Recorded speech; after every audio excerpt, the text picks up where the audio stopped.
سبحانك لا علم لنا إلا ما علمتنا إنك أنت العليم الحكيم. أعزائي طلاب الصف الأول الثانوي، أهلا وسهلا بكم. هنشرح درس تركيبات التحويلات الهندسية. فتبص تلاقي التعريف بيقول لك عند إجراء تحويل هندسي على شكل ما. طبعا كلام كتير مش هتفهمه كويس غير لما تفهم الدرس ده محتاج مننا إيه. عشان تفهم الدرس ده لازم تاخد بالك من النقطة دي كويس.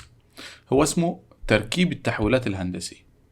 هو بيديك نقطة وليكن 3 و5 ويطلب منك انعكاس مثلا حول محور ايه اكس، فانت تعمل انعكاس حول محور اكس.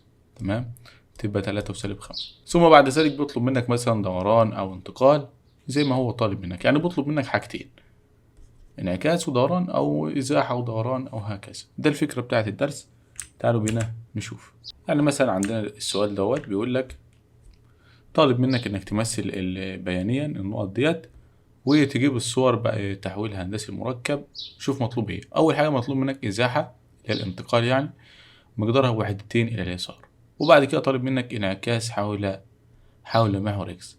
طيب النقط الاول اللي هي البي نكتبهم في الجدول ده هنا كده. النقط الاساسيه البي عندك 1 و1، والكيو 2 و5، والار 4 و2.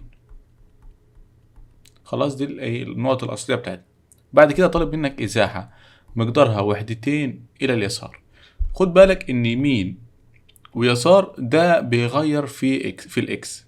اليمين واليسار، اليمين تزود واليسار تنقص. يعني لو قال لك يمين 2 فأنت تزود على الإكس ديت، لو هي 3 تزود 2 تصبح 5. خلاص. طيب لو هي لليسار فده سالب. لو قال لك سالب 2 لليسار وكانت 3 تنقص من التلاتة 2 تصبح 1. طيب يبقى يمين ويسار دولت تبع اكس، يمين موجب ويسار سالب. اما بالنسبة الاعلى والاسفل دول تبع الواي. وطبعا بالمنطق كده الاعلى بيكون ايه؟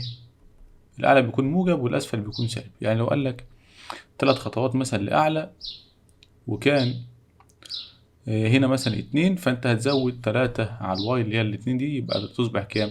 تصبح 5. تعالوا نشوف المثال بتاعنا ونحدد. طيب فهنا في المثال بتاعنا بيقول لك ازاحه مقدارها وحدتين الى اليسار. طبعا يسار ويمين دي تبع اكس، ولكن هنا يسار يبقى سالب.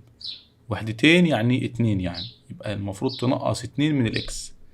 يعني كل الاكس ديت اللي على اليسار دي انت تنقص منها 2. يعني هنا سالب، هنا 1 هنقص 2 تصبح سالب 1. والواي زي ما هي، الواي ايه زي ما هي.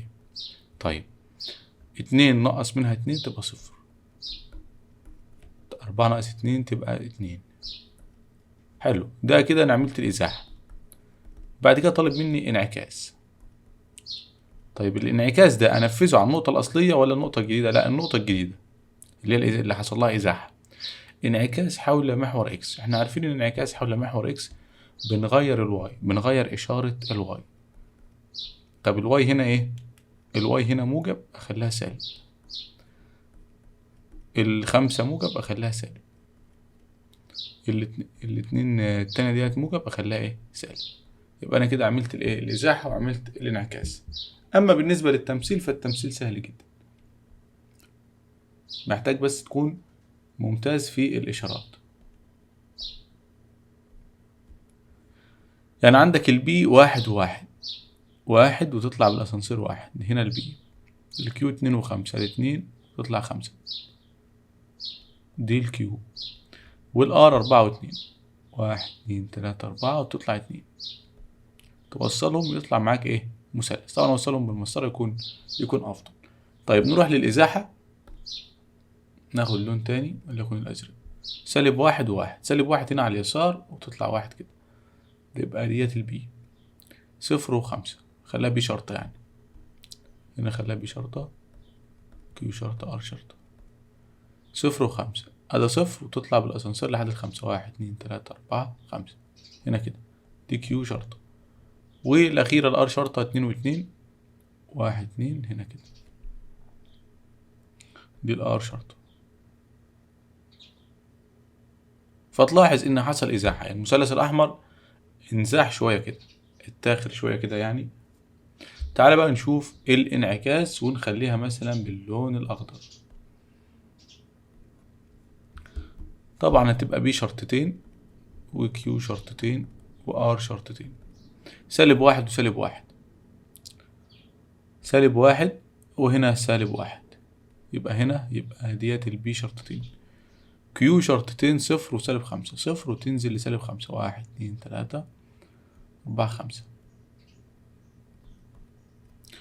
الأخيرة معانا خالص اتنين وسالب اتنين، أدا الاتنين وأدا سالب اتنين، يبقى مكاننا هنا كده اتنين وسالب اتنين، يبقى دي ار شرطتين. نوصل يطلع معانا، وهتلاحظ إن حصل انعكاس حول محور اكس. طيب ده فكرة الدرس، تعتبر فكرة كاملة للدرس، لكن تعال نشوف بعض الأشياء التانية بدون رسم، هنحلها بدون رسم عادي خالص. هنا طالب منك إزاحة مقدارها 3 وحدات لأسفل، أسفل يبقى تبع الواي، أنت المفروض تنقص من الواي 3، و3 وحدات إلى اليسار، وبرضه تنقص من الإكس 3، لأن اليسار سالب والأسفل سالب. خلاص يبقى سالب 3 وسالب 3. طيب نكتب النقطة الأصلية بتاعتنا، خليها باللون الأحمر، اللي هي 1 و1 اللي هي موجودة فوق دي، نكتبها هنا. يبقى البي 1 1، الكيو 2 و5، والار 4 و2. نبدأ نعمل أول شيء الإزاحة، نخليها بلون مختلف، نخليها باللون الأزرق. الإزاحة هنا تنقص 3 من الطرفين، تنقص من دي 3 ومن دي 3. طيب يبقى سالب 2 وسالب 2، يبقى سالب 1 و3، لا ناقص 3 يبقى سالب 1 و2، نقص من 4 3 يبقى 1، ونقص من 2 3 يبقى سالب 1. كده عملنا الإزاحة. نروح بعد كده للانعكاس، نخليه مثلا باللون الأخضر، انعكاس حول المستقيم واي يساوي اكس، كل اللي عليك انك تبدلهم مكان بعض. يعني هجيب الاتنين مكان السالب 1، واجيب السالب 1 مكان الواحد، بس كده خلاص. طبعا الرسم اهيت، انت عايز ترسم بقى، مش مهم الرسم، احنا عرفنا الرسم في السؤال اللي فات، فبنركز في المرة دي على التحويلات. خلاص احنا عرفنا الفكرة في مثالين، اعتقد مش محتاجين تاني نفس الفكرة، نشوف فكرة تانية. طيب هنشوف بس بعد كده ايه، عشان احنا عرفنا الفكرة هنشوف بس الإزاحة. اعرفكم هنا الإزاحة هنا مقدارها 3 وحدات لليمين، فانت المفروض تزود 3 على اكس، وحدة لأسفل، تنقص واحدة من الواي، تبدأ تشتغل عليها. وبعد كده انعكاس حول واي تغير الاكس. هنا دوران بزاوية 180، فانت في المفروض في الدوران تغير 180، تغير الإشارتين، يعني لو هي 2 و5 تخليها سالب 2 وسالب 5. بعد كده إزاحة مقدارها 2 وحدتين لليسار، اليسار يبقى هنا سالب 2 للإكس، و4 الأعلى موجب، و4 للواي. طيب نشوف بقى الفكرة اللي بعد كده. هنا بيقول لك تركيب انعكاسين حول مستقيمين متوازيين. طيب وتركيب انعكاسين حول مستقيمين متقاطعين، ايه الفكرة الشاملة للمعلومة ديت؟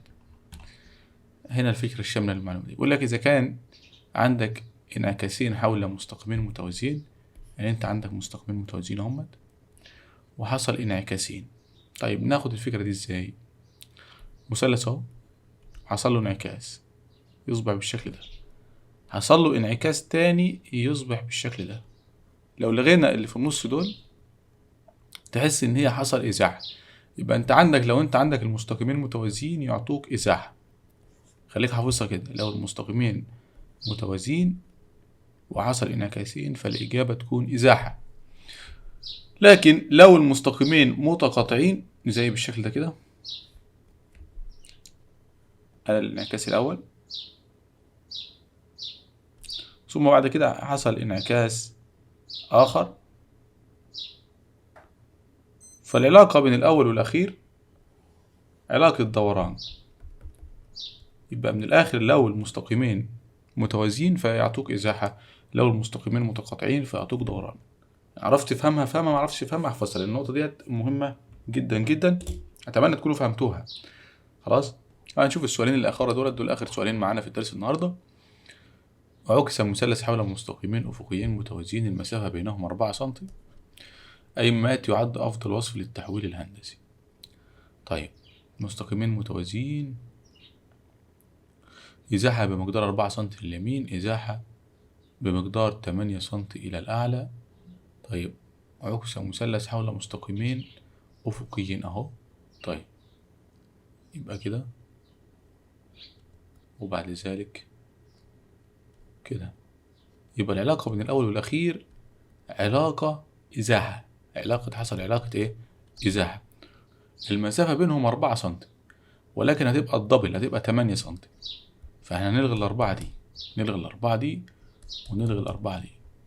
يبقى إما إزاحة بمقدار 8 سنتي إلى أعلى، أو إزاحة بمقدار 8 سنتي إلى اليمين. هنلغي اليمين لأن احنا شغالين أفقي، فهتبقى إزاحة بمقدار 8 سنتي إلى أعلى. أعلى وأسفل هي. طيب ده أفضل وصف للتحويل الهندسي. هنا بيقول لك أزيحت النقطة -1 و6 وفق القاعدة. طيب الأول هنزود عليه 2، الإكس هنزود عليها 2 تصبح 1، وإذا بعد ذلك ال6 هنزود عليها 3 هتصبح 9. بعد كده عكست صورتها حول واي، حول واي هغير إشارة الإكس، يبقى -1 و9، يبقى الإجابة سي. ده كان شرحنا لدرس تركيب التحويلات الهندسية. أتمنى تكونوا فهمتوا الدرس ده. السلام عليكم ورحمة الله وبركاته.